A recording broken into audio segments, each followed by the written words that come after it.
Guys দেখো টিয়া পাখি এসেছে আমাদের এখানে।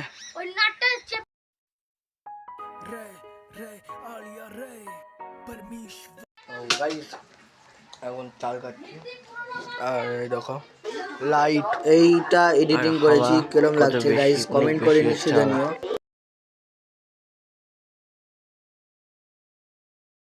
তো গাইস আমাদের এখন ভাজা রেডি হয়েছে। আর আমাকে বেগুন দেওয়া না জানো, জল বার কর। আজকে বেগুন আর কি বেগুন ভাজা হয়েছে গাইস আমাদের। আর প্রিয়াঙ্কা বলছি, সুপর্ণা বলছি, ও এখন ফোন দেখছে।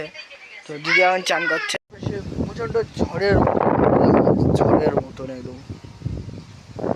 আর এই যে কাওয়াসাকি তুফানের আর এই কাওয়াসাকি আমার।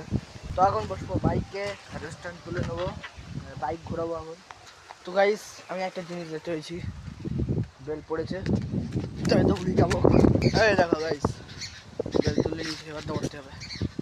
যখন মানি গাইস এখানে ছিল তখন বেলগুলো সব চুরি করে নিয়ে নিত, এখন আমাদেরই এখন দিদি খাচ্ছে এখানে। যাবো বাজারে, কেন কি দিদি খাবে পনিরের রুটি, তাই তো? তার জন্য আমরা যাবো এখন বাজার থেকে পনির আনবো। তো গাইস এখন বলতে গেলে আমি সব কিছু নিয়ে নিয়েছি, তোমাদের দেখো এখানে জিনিসপত্র সব ভর্তি হয়েছে। সাদা তেল নিতে হয়েছে গাইস। আর এখন আমি যাচ্ছি বাড়িতে।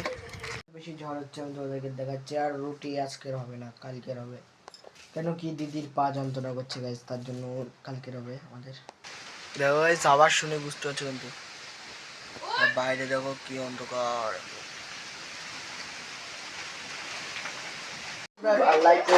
Bye bye.